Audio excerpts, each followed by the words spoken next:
Zaman içinde büyük bir değişime uğramış burası. Böyle olacağını hiç tahmin etmiyordum yani.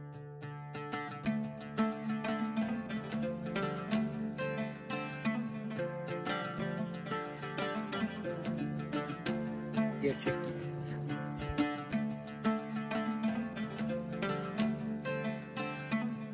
Dostlar cümleten selamlar. Konya'da gezmeye devam ediyorum. Obruk Hanı'na geldim dostlar. Burada hem bir han var hem de bir çöküntü gölü var. Orayı gezeceğiz. İyi seyirler. Obruk Hanı'na geldim dostlar. Hanın giriş bahçesi bu şekilde. Selçuklu sekizgeni bir meydan oluşturmuş burada dostlar.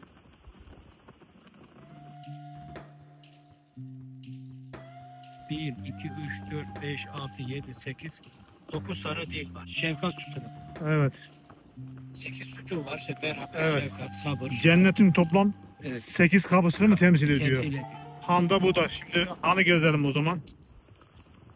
Evet. Güçlü bir ekiple geldik. Ali Hocam, Mehmet Hocam. Gayet güzel bir gezi. Selahattin kardeşimiz. Yani zaman içinde büyük bir değişime uğramış burası müdürüm. Böyle Evet. olacağını da hiç tahmin etmiyordum yani. Hatta 20 sene önce, belki 30 sene önce Kesik Ala Hocam'la şurada oturduk, viraneydi buralar. Yani şimdi ben tabii ilk defa geldim.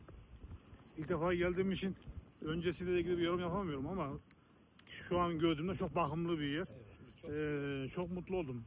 Hani böyle bir ata dede yadigarı yerlere sahip çıkılması. Şu çeşmenin Çok bir anlamı vardır ya. Evet. Çok güzel. Eskiden yoktu öyle bir çeşme. Bir yere uydurursan.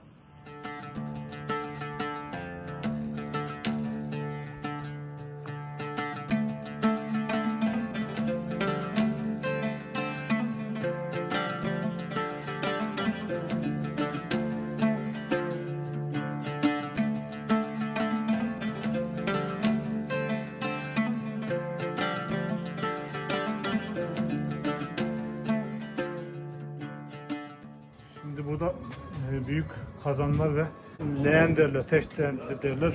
Şurada da bir halı dokuma tezgahı var. Evet. Hanın avlusu.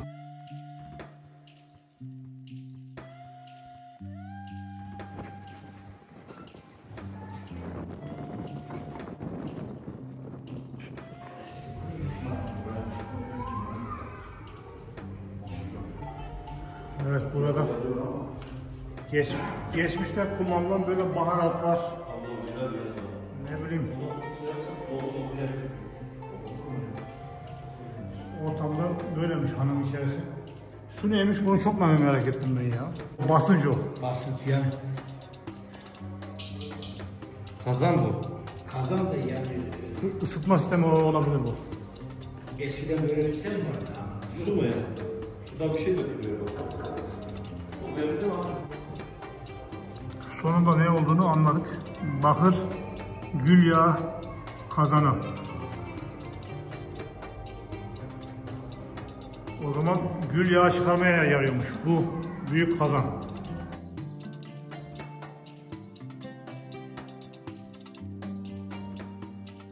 Burada çömlek, kaplar, eşyalar var. Burada bir sandık var.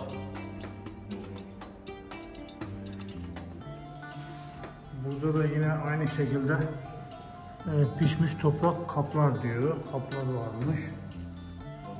Burada da yine çömlek mi? Bunda da mı çömlek? Yazılı tabak olarak geçiyor dostlar bunlar da.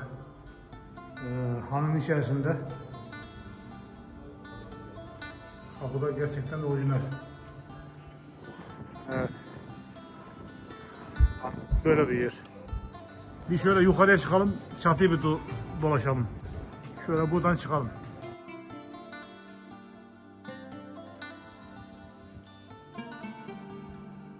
Dostlar, Obruk Hanı'nın şu an tam üzerine çıktık.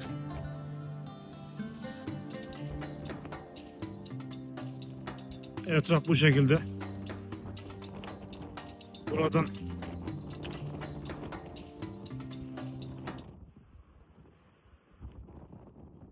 dostlar, Obruk Hanı 13. yüzyılda yapılmış.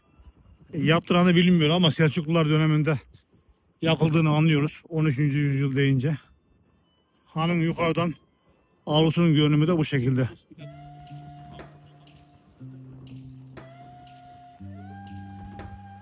Anadolu'da gezmediği Kervansaraylar, hatta kervansaray diye geçiyor. Yani İpek yolu. İpek Aslında yolu. İpek yoluna bir anlamda şöyle çıkıyor. Bu Anadolu'nun kervansarayların bir ucu Sinop, ya da kuzey güney, doğu batı bağlantılar var. Oradan Tebriz'e geçiyor. Tebriz'den Hind'e, yani yani Hindistan'a geçiyor. Oradan İpek baharat yolu. Ya, İpek ve baharat. Anadolu'da ticareti canlandırmak için yapılmış hanlar, kervansaraylar. Tabii. Doğru mu? Aslında ekonomiyi Heh, güçlendirmek. aynen öyle. Yani ekonominin Evet. can damarları buralarda. Bir sonradan Ümit Burnu bulunduktan sonra bunların artık önemi yavaş yavaş Evet. düşmeye başlasa da belli bir dönem yine önemi devam ediyor. tabii müdürüm yani Selçukluğumuzun ticaret açısından can damarları olan bir mekandayız. Doğu Sultan Alaaddin Keykubat Anadolu'daki ticaret yollarını geliştirmek için yaptığı kervansaraylardan birisindeyiz. Anadolu Selçuklu hem Osmanlı'da pek çok tarihe ismi kazınmış, ismin geldiği, uğradığı, konakladığı bir mekandayız. Belki Yunus Emre'miz buralardan geçerken uğramıştır. Muhakkak. Efendim Fatih'in çağrısına icabet eden Ali Kuşçu belki İstanbul'a giderken burada kalmıştır. Doğru. Yani aynen alim, Geçmiş fadıl, olabilir. kamil, Evet. büyük insanların uğradığı, gezdiği. Dağlarına, taşlarına işte Evet. onların böyle maneviyatlarına sindiği. Evet. Biz de o yolculuğa çıkıyoruz işin açığı yani. Selçuklu'ya doğru Evet. gidiyoruz. Eyvallah hocam. Teşekkür ederim. Geçmişte bir yolculuk yaptık.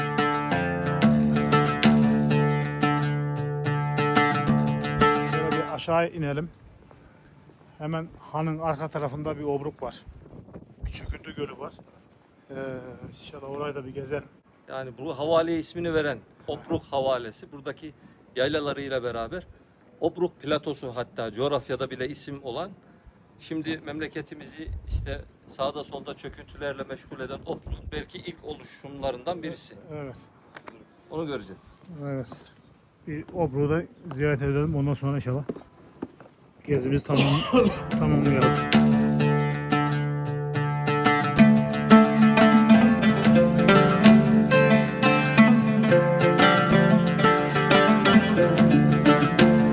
Dostlar, hanın üzerinde gezmeye devam ediyoruz. Burada bir seyir kısmı var. Seyir terası gibi. O manzarası süpermiş. Obruk Gölü olarak geçiyor değil mi bu burası? Obruk Gölü diye geçiyor. Bir çöküntü gölü. Evet. O çöküntüye dikkat edersek yukarıdan aşağı doğru çekilir. Böyle Evet. Böyle sanki böyle 2-3 katman yavaş yavaş inmiş gibi. yani. Dostlar, burası yaklaşık Konya merkeze 70 kilometre uzaklığı var. Hanın hemen arkasında Obruk Gölü olarak geçiyor. Şahin veya Şahin mi? Şahit de belki onları avlıyor ha. Şahin onları alır abi. Zamanında işte buraya bir çocuk düşmüş. Bu çocuğu aramak için dalış yapmışlar. Yani 100 küsür metreye kadar inmiş dalgıç. O Aşağıda ciddi bir dip akıntısı. Belki sizin bahsettiğiniz nehir odur. evet. Ciddi bir dip akıntısı olduğu için daha da inebilmiş. Dipsiz bir göl olarak anlatılır. Aynı zamanda çok tehlikeli diyebiliriz yani. Çok tehlikeli. Eskiden yani suyun yüzeyi toplu arkadaşlar durduğu yerdeyim. Şöyle kadınlar oralardan gelir. Çamaşırlarını yıkarlarmış. Öyle mi? Tabii. Yani şuralar suymuş eskiden. Yemiş ya. 90'larda orada. Allah Allah. Yani biz 2003 yılında falan buradayken Yani bir 35 sene sonra su bu kadar aşağı inmiş. aynen öyle. Yani şu borular hemen altındaydı. Evet. Tabii zamanla Yeraltı suları çekildikçe gölde aşağı. Balık oltada atmış olabilirler. Yani Gölde balık var. oraya yaklaşmak bile şu an çok tehlikeli gibi gözüküyor ben gördüğüm kadarıyla. Kenardan atabiliyorlar. Evet.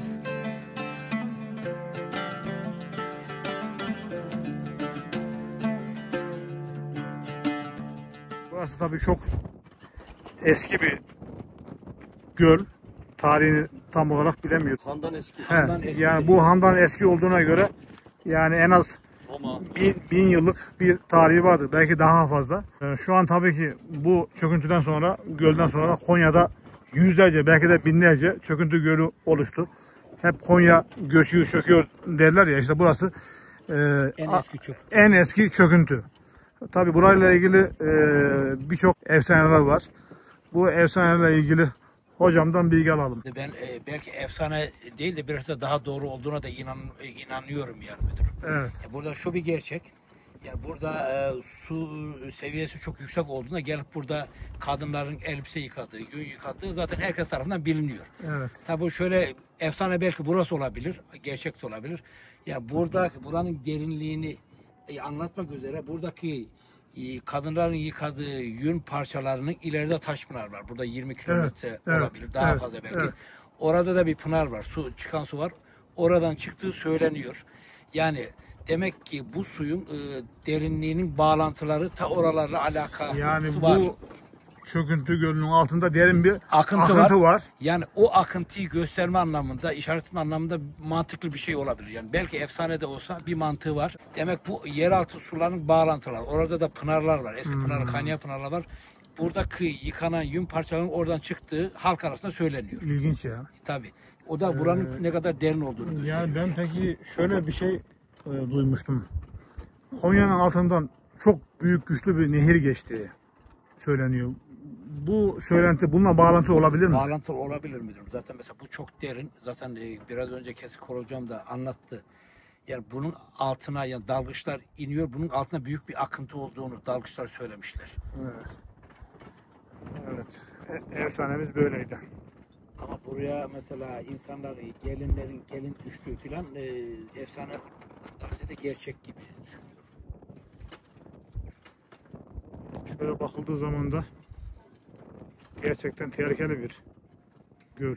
Mesela ben 20 sene önce de geldim.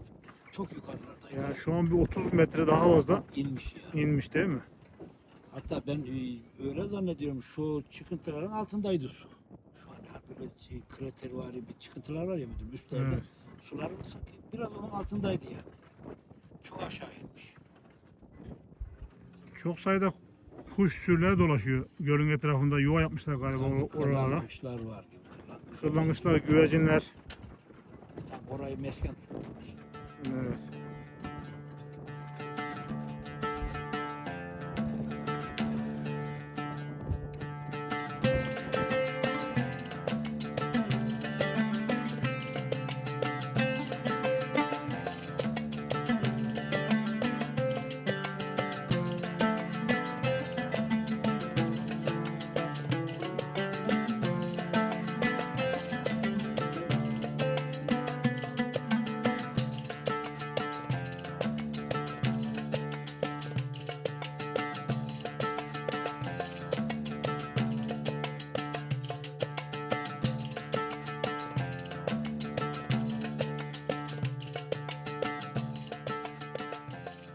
Bir çöküntü gölü dostlar.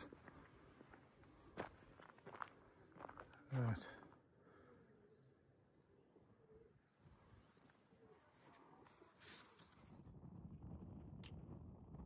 Oblukanın üzerinden etrafta bu şekilde. Burada hemen 12. yüzyıla ait bir cami var. Etraf yeşillendirilmiş. Gerçekten harika.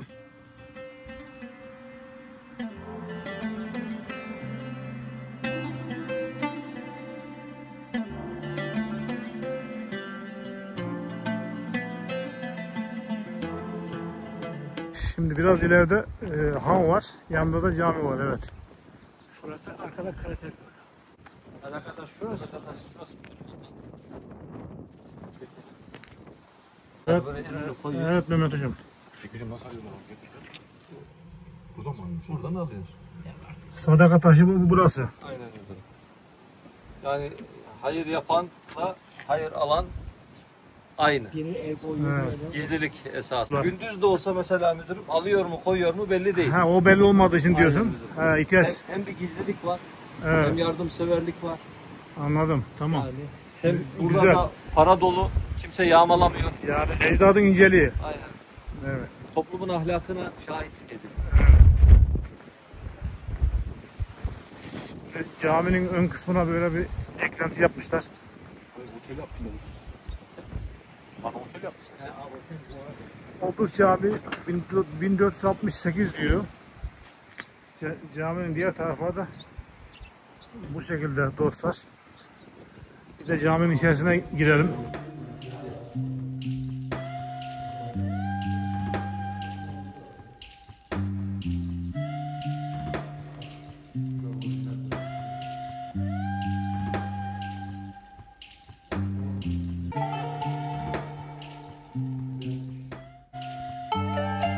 Caminin üst kısmında da bir orijinal pencere var. O da çok dikkat çekici. Evet. Minber de çok orijinalmiş. Çok cuma hutbesi okudum burada müdürüm. Selçukluların Anadolu'yu fethinde bu havalede bir yerleşim yeri var. Obruk yerleşimi. Adını da buradaki çöküntüden alıyor. Obruk Evet. çöküntüsünden. Göl büyük ihtimal oradaki su kaynağı burada bir yerleşkeyi oluşturmuş.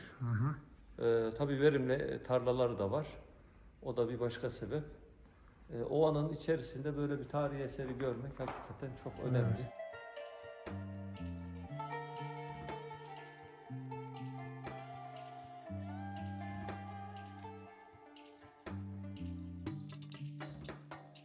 Evet, ecdattan Allah razı olsun. Böyle bir eser bizlere bırakmışlar.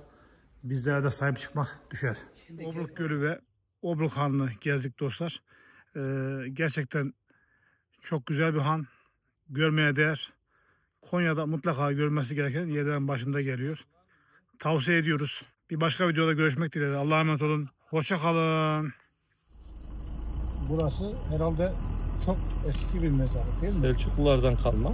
Selçuklulardan öncesinde mi var sanki? Yani belki vardır Eski müdürüm. kavimlerden öncesi de var sanki değil Belki mi? müdürüm. Yani burada çok eski taşlar var. Ta Bizans'a yakın görünen. Evet. Yani rivayetler bana taşını da göstermişlerdi ama şurada büyük taşlar var. Sahabeden işte sefere çıktıkları zaman ve Eyyub el-Ensari İstanbul fethine geldiğinde burada kalan işte Hazreti Ömer'in torunu olduğunu söylerler buranın köylüleri. Evet. Yani çok eski bir mezarlık. Obruk Hanı'nın hemen önünde. Aynen müdürüm. Hanı da son kez şöyle gösterelim. Anda gerçekten çevre düzenlemesiyle güzel olmuş. Anda ihtişamlı duruyor. Evet, çok iyi, çok ihtişamlı duruyor. Etrafta ağaçlandırılmış.